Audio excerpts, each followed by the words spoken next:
大家好，申万我相信大家看动物世界的时候，通常都会对雄狮、猛虎这些天生的自然界王者倾注更多的关注，对不对？申万我这么肯定，其实道理很简单，因为人类的天生属性都是关注强者、致敬强者的，弱者收获的都是同情，而不是敬仰，两者之间的待遇天差地别。所以，当赵丽颖点赞转发一部电影的时候，申万我几乎同时间看到了两样属性完全不同的小刀情感。同样的，当一位名嘴点赞王一博的时候，申万我同时间共鸣了其中的4个字，以及想起了王一博说过的一句话：人们平时常说惺惺相惜、心心相惜，或者说识英雄重英雄，只是看到的机会实在不多。然而呢，对于王炸姐弟而言，这是常态。视角永恒359度，观点永恒与别不同的申万我，毫不意外，王炸弟弟王一博再次成为跨年的焦点。无论正面还是负面，因为黑暗与光明是永恒交替的。于是乎，元旦过去几天后，吃瓜客还在争论2023伊始谁最火。毕竟现在的3王实在是太火了。当然了，话题之王自然然少不了王一博脚受伤，王一博宣传新电影。该不该王一博压轴等等的你懂的词条，有关他的话题持续霸榜热搜，让不少不看娱乐、不看跨年的人，也都知道了有关王一博在东方卫视的跨年演出了。有趣的是，甚至有些人压根不关心王一博的表演，也不关心他和其他艺人的压轴之争，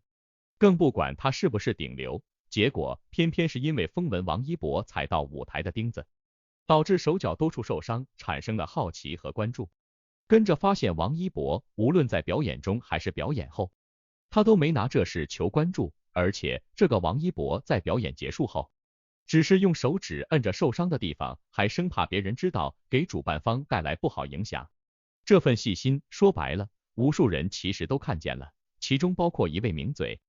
结果，这位名嘴的留言让更多的人产生了共鸣。而且反过来又印证了一把王一博曾经说过的名言，这名言放在今天，真的是让人感同身受，将心比心，佩服不已。那么，申万我为什么这么说呢？因为元旦当天，名嘴曹可凡用相当平实无华的语言，坦诚了一把自己对王一博当天表现的观感和赞许，其中4个字，申万我觉得相当精彩和精准，而且特别带感。你忘了？我可是有魔法的，这10个字是赵丽颖说的。永远保持调皮和童真的赵丽颖这次转发了电影深海定档的消息，并配上这么一句十足俏皮的话，为深海打 call。要知道，申万我最近一直都在说赵丽颖改名之后顺利改命，所以赵丽颖的傲娇实在是遍地都是，肉眼可见。所以兔年来临的时候，兔子的发言是有10成分量的。喜气洋洋迎新年，深海终于定档，还是个合家欢的档期。目前这部国漫可谓是众望所归，被各大影院寄予厚望。然而就是这样一部被大众翘首以盼的奇幻大制作动漫电影，却屡被撤档，上映之路一波三折。深海究竟有什么争议，让其上映困难重重？电影《深海》由田晓鹏坐镇指导，从主题上看，电影主要描写一位现代女孩误打误撞到奇妙的深海异世界，一句我们赶了很久的夜路，一边踉跄前行，一边重振旗鼓，献给走过长夜的你。身处黑暗，也会有光照进来，就显现了主题的励志，给予负重前行的人们以鼓励和慰藉，并且这并不是改编自传统故事，而是实打实的原创剧本，更为这部国漫剧质增添了几分神秘和期待。而且在视觉效果方面，创新性的使用了粒子水墨技术，流光溢彩的配色，栩栩如生的动画。在大部分导演已不专注于视觉效果的现状下，导演田晓鹏大胆启用新技术，筹备7年，力求为观众展现出宏大的奇幻海底世界。加上田晓鹏的履历金光闪闪，大圣归来、姜子牙以及哪吒之魔童降世步步都是精品，票房口碑双丰收。然而就是这样一部各方面都几乎称为精良的电影，却被黄金档期2次拒之门外。此前田晓鹏对深海这部电影可谓倾注了不少心力，他把自己的网名改为深海一刻，足见其对这部电影的重视程度。然而电影第1次送审就被打了回来，申万我说到这，真的想笑，因为这种改名实在没有重点，不像风吹半夏的风吹那么的隐晦。如果您想了解更多风吹硬核的话，欢迎您在本频道自助。未过审消息传回后，许多网友从各方面猜测过不了审的原因，大部分都认为是深海的题材问题导致了打回的结果。深海的题材被导演定为科幻悬疑，其中的克苏鲁元素几乎无可避免。克苏鲁元素简单概括就是有恐怖成分，从预告片也可以看出，某些反派角色设定不太适宜儿童观看。电影被打回要求修改，沮丧的田小鹏配上了一个表情包，表示自己挺难过的，但面对网友的安慰，田小鹏不久就重整旗鼓，并安抚留言的网友，争取早日让深海跟大众见面。然而修改过后的深海又陷入2次撤档风波，国庆档明明排档了，最后又各种原因撤档。许多等待已久的网友到田小鹏处确认，然而之前芝麻小事也要跟网友报告的田小鹏却换了个黑头像，网友一下炸了锅。但这一次次的撤档也让网友好奇，到底电影踩了什么雷？网友抽丝剥茧，似乎终于在另一部电影《雄狮少年》里找到了答案。在深海的预告片里，一闪而过的镜头有着西方对中国人的刻板印象，眯眯眼。在影片《雄狮少年》上映时，里面主角的形象就曾引发了巨大争议。主角团的眯眯眼形象尽显西方人对中国人的歧视。也许正是基于争议和维护国人感情之上，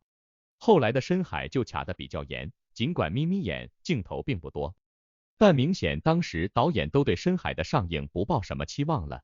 说到这，视角永恒359度，观点永恒与别不同的申问我，只能说王炸弟弟也算是有惊无险的那一种了。这次深海定档让网友们都猝不及防，毕竟筹备7年的导演都几乎要放弃捞这部电影了，最后却峰回路转，并且在黄金档期上映。公布的新预告片也美轮美奂，百种水墨争相绽放，打造了不同以往的动漫风格，而其中女主的遭遇也很有探讨的意义。虽然普通，却又是很多人的缩影，常常怪责自己，常常躲藏自己，而偶然的海底奇遇让他找到了新的世界。这是田小鹏导演又一力作，大圣归来，珠玉在前。此前神话 IP 影片已在观众中引起强烈反响，这次的原创剧本国漫若是成为了爆款，国漫就将进入新纪元。过去我们羡慕别国动漫先行，如今齐头赶上，假以时日，观众将欣赏到更多优秀国漫，受到市场认可的原创国漫欣欣向荣，雨后春笋一般冒头。而对深刻主题的探讨，也让动画电影不限于浅层幽默，不是与国际接轨，而是走出自己的独特风格。这种题材上的执着和信念，相信永不服输的赵丽颖也是有目共睹、感同身受的。所以，对于赵丽颖而言，明晃晃的片方永不放弃的精神气，就是赵丽颖特别容易产生共鸣和动容的根源所在。于是乎，英雄英雄，惺惺相惜的祝福就硬刚的，而且耐人寻味的出现了。而且这个赵丽颖的好运气是可以传染的，您说